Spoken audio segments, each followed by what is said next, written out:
Қазақта мақыр деген сөз жоқ. Қазақта қалың мал деген сөз бар. Сол қазақтың қалың малы сол мақыр болады. Апарып береді саған жігіт жағы, білмеймін қазір ставка қанша, миллион ба? Миллионға кетіп отыр ғой бәрі. Аз енді жетпейді білемін. Бірақ миллион береді қазір. Сол миллионды берген кезде соны алып, саған жұмсалады сол. Саған мебель алып береді, шуба алып береді, жетпейді ол. Жетпесе де сені киіндіреді, сол сенің мақырың. Құдай сақтасын, ертең ажырасып кетсең, менің шубам, мен мебелімді алып бересің қайтадан. Қырғын шығарып. Сондықтан ол сенікі, мақырға енді таныспақ. Бәріктен sonra айфон керек маған, мақыр кен маған, мынау керек. Сен почему-то Құдайды білмейсің, бірақ мақырды білесің. Исламды, дінді білмейсің, бірақ жаттамағасын сондай дүние талақтың мәселесін. Асты қатырма. Сен мақырменен шатыстырма. Мақыр ол сен айфон сұрадым, 50 кило біреу алтын сұрайын дейді. 50 килограмм алтын беріп айналайын, ажырасып кеткен жегелер қойсын, азанырақ кешер. Сондықтан бұндай нәрсе ойыңызда.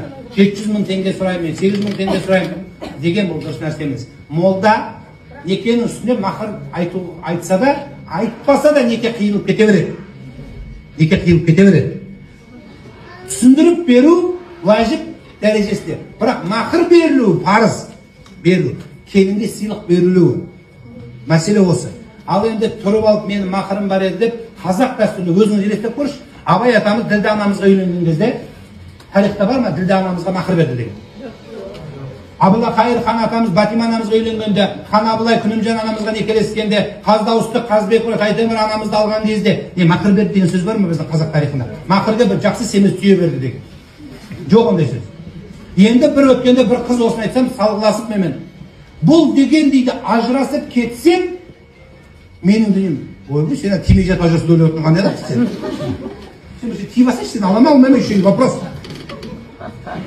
Бұл план қорқуан ғой, ажырасып кетсем, менде 1 миллион запасым, сені миллион асырамайды жаным. Мейлі саған 700 миллиард берсін, сені ол ақша асырамайды, сені Құдай асырайды. Сен сол мақырды кеше сал. Мейлі бар болса да, қыздар айтады. Қазір күйеуге шыққандар шығарып апты. Оказывается, маған мақыр берілмеген. Мен мақыр алуым керек екен. Күйеуімен деп қатын шығарып. Бақырды басына кигізіп қояды айналайын. Шелекпен басып. Сен күйеу болғанға рахмет ай. Таяқ жүргеніңе рахмет ай. Каспийін так сен алып ағасың. Бөлетін болып бақ жұмысты. Бір нәрсе жасалған. Енді просто сен мақырың бар, мен правам қашықтайсың. Қой правам қашықтама. Сен балалармен бақытты болып ойла, саған керек.